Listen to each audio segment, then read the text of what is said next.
Welcome back, my dear students and the viewers of NTV. So before the break, we were talking about 11th standard content, Doppler effect. Now it's a time for doing some of the questions you may focus on, or you may have to focus for your examinations coming up. But of course these questions are randomly chosen, and it's all useful for exams, so practice these questions and these kind of questions.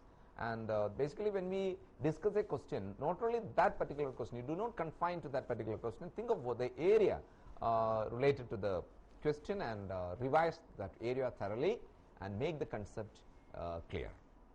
Alright, so let's move on. Actually the last week of 11th standard class we had discussion of these kind of questions. We have around 20 questions we finished discussing so far. So we are going into the next question. So have a look at the question, next one. You can read the question carefully. 3 blocks are being pulled along a horizontal frictionless surface with acceleration of 2 meters per second squared. Each block has a mass 3 kg. The bodies are connected by light inextensible strings as shown in the figure. Find the tension, the strings A, B and C. You see the total acceleration is 2 meters per second squared, and the total mass of each block is 3 kg. So I'll show you how to solve it. Look here, look on the board. See, this is 3 kg, so each one mass 3 kg. Overall the acceleration is 2 meters per second squared. You know the force with which it is being pulled. We may calculate the force using the equation F is equal to ma. So the famous equation we know, that is F is equal to ma. Right. So using this equation, see this is the tension. So we are going to find out the tension in these segments. This is A, B, C. In these 3 segments, what's the tension? That's what you're going to find.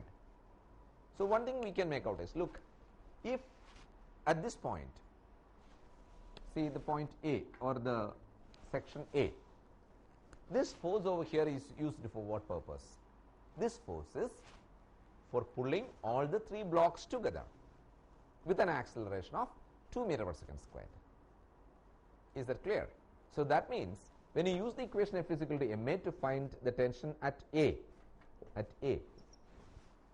the tension is ma. How much is m? M is all the 3 m's together. That is 3, 3, 3. Right. So 9 times 2. Acceleration is common. Right. So 18 newtons is the answer to the first question. The tension at A is 18 newtons. How about the tension at B? I hope you know that tension at B, because the tension at B is capable of pulling these 2 blocks. So the mass should be how much? That of these 2 only. That is tension at B. The tension is what? Just use again this equation, but mass should be 3 and 3, 6. So 6 times 2, that is 12 newtons. So what about the tension over here at C? That is just pulling only this block. That means 3 into 2, 6 newtons. So 80 newtons, 12 newtons, 6 newtons. That's the answer to the tensions of all the 3 segments. I hope it is clear. These kind of questions, it's important. You know, one thing is there, this is considered to be a frictionless surface.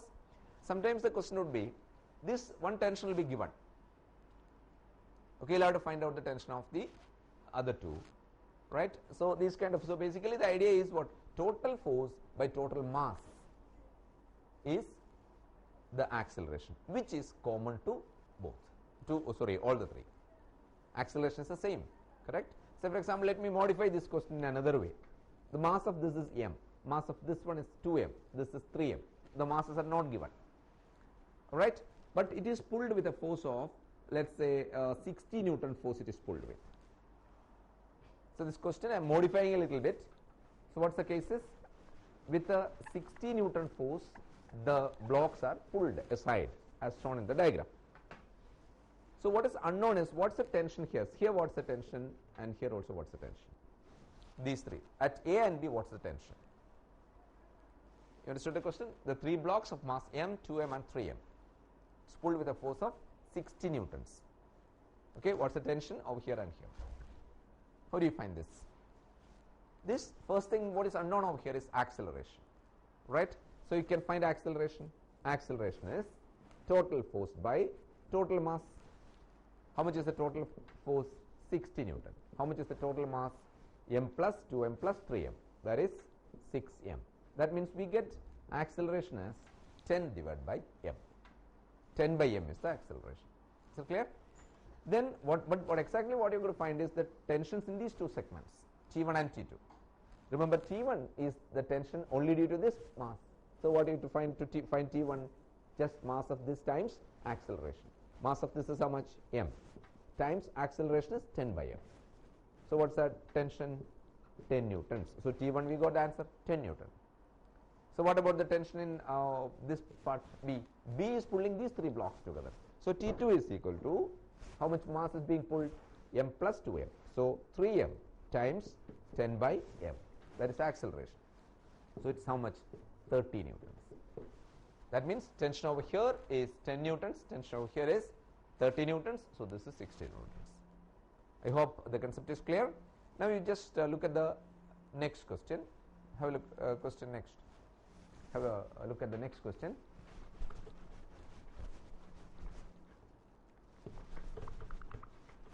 See, the time period of oscillation of a small liquid drop due to surface tension depends on the radius of the drop.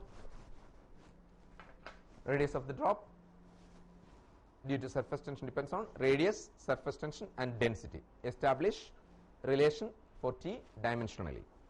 So here let me tell you how to solve the question.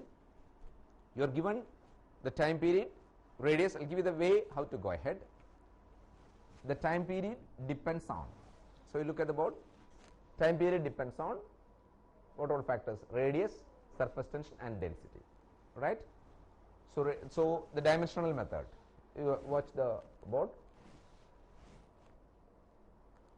Okay. So you may look at the board now.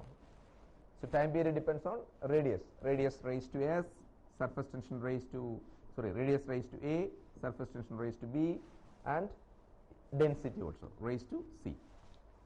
Putting dimensional formula for each.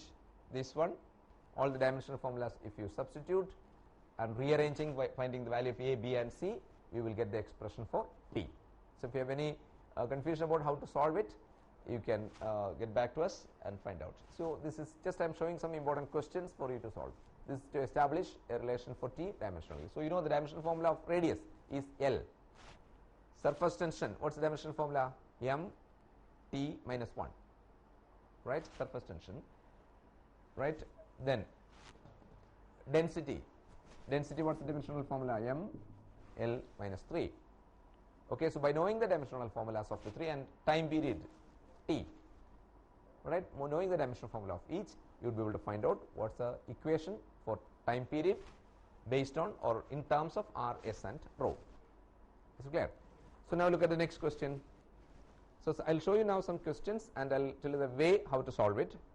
What should be the maximum length of the steel wire? Remember, these questions I'm going to give you for you to do as homeworks and find out the answers to this, and let's see. If you are unable to solve, we can definitely get back to us as well. You just see the question, what should be the maximum length of the steel wire that can be handled without breaking, actually that can hold without breaking. Okay, so that means in fact the length by itself, the length of the steel wire, by that itself, due to the length itself, due to the weight of the wire itself, it may break. So that is up to what maximum length the steel wire can withstand without breaking. Right? That means use the equation force F is equal to, stress is equal to force divided by area. Stress is equal to force divided by area. Force is what? mg, weight. Okay, m you replace with volume into density. Right? Volume you can replace with area of cross section into length. Alright, so area of cross section will be cancelled off over there. You will get L rho G is equal to the stress. So you can find, apply the value of breaking stress over there in the place of stress. Then density is given, G is given. You find out L. So clear? Once again, stress is equal to force upon area. Force is mg, which is the weight of the string itself, and mass is volume into density. Volume is area of cross section into length, right? Then A cancel, So L is unknown, which you can find using the expression by substituting the value of stress as breaking stress, density and G. Is that clear? So try and find out and have a look at the next question. A liquid drop of diameter D breaks up into 27 tiny drops. Find the resulting change in energy if the surface tension of the liquid is T. So surface tension of the liquid is given as capital T. So can you say which concept you will make use of here? Again, this also will give you the hint how to solve. You just have a look at the question and make it out how it is and try to find out the way how to solve. I'll give you some hints how to go ahead, right? So what is given is the liquid drop of diameter R breaks up into is there. 27 tiny drops. Find the resulting change in energy if the surface tension of the liquid is T. Okay, now I'll brief about the question. It's a case of calculate the change in energy. There is an equation for work done for spraying a liquid drop into many tiny drops and all. You might have studied that equation. So what's the equation studied over there is work done is equal to surface tension multiplied by change in area. Work done is equal to surface tension times change in area. So the surface tension multiplied with change in area. To do that, surface tension is given as T here, capital T. Okay, that part is given. Then what else you require? Change in area. Change in area means, you know, when a single drop is there and 27 tiny drops are there. So overall area of all the 27 tiny drops would be greater than the area of the single big drop. So what you will do, 27 into 4 pi r squared is the total area of all 27 drops together minus 4 pi big R squared, means that of the big drop, right? 27 times 4 pi small r squared minus 4 pi into big R squared. That will give you the change in area. But again, one thing is there, what only is given, it is given only the diameter D of the single drop. Obviously from that you can say D by 2 is R, but we don't know the radius of the small drop, small r, that we don't know. How to find it out? Just equate the volume. That is, volume of all 27 drops together is equal to the volume of the single drop. That is 27 times 4 by 3 pi small r cubed. 27 times 4 by 3 pi small r cubed, like this. 27 times 4 by 3 pi r cubed is equal to 4 by 3 pi capital R cubed. The volume of the single drop is equal to volume of all the 27 drops together, right? You can cancel this 4 by 3 pi and take the cube root on both sides. We get 3r is equal to capital R. Therefore, what will be radius of the small drop we are getting is, that is r by 3. So what you can make out is, therefore, the radius of the small drop is r by 3 by making use of the equating volume concept. All right. So we got the radius in terms of the radius of the small drop in terms of capital radius, and by that way you can calculate the change in energy, change in area. Change in area multiplied by surface tension gives the total work done. Total work done itself is the change in energy as well. So you can calculate change in energy by using work done equation. Work done is equal to surface tension times, or surface tension into change in area. Is that point clear?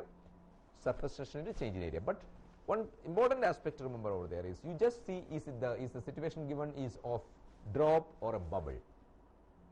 If it is a drop, you can apply this concept, whereas if it is a bubble, you have to multiply it with 2. That's the thing. That is W equals twice sigma, otherwise surface tension, times change in area, right? This is one thing to know. Now one more question. You just look at the next question.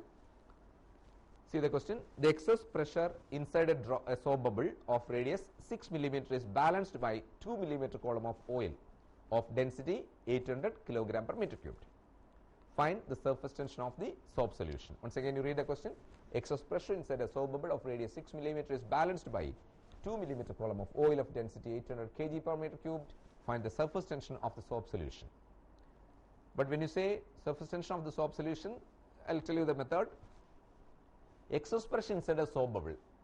You know the equation for excess pressure inside a soap bubble? You have studied two equations. 2 into surface tension divided by radius. 2 sigma by r, if sigma is a surface tension, or 4 sigma by r. Here we are going to use 4 sigma by r because it's a so bubble. Bubble means 4 sigma by r. So here let me tell you the concept used is just equate 4 sigma by r with pressure of a liquid column. What is the equation? H rho g. So 4 sigma by r is equal to H rho g, right? So everything is given except sigma, that is surface tension, which is the question. You can calculate the surface tension of the soap solution. Once again, the equation is 4 sigma by r is equal to H rho g. So I have given you 3-4 questions for you to work out today, and there are more questions to discuss that we will find some time in the next session. So keep preparing and keep collecting your confusions. If any doubts you have, you can definitely get back to us. Just for today, we are winding up today's class. Next week again we will see, and by the time if you have any areas to discuss, you can feel free to get back to us. So stay tuned with NTV, and we will see again the next week. Bye.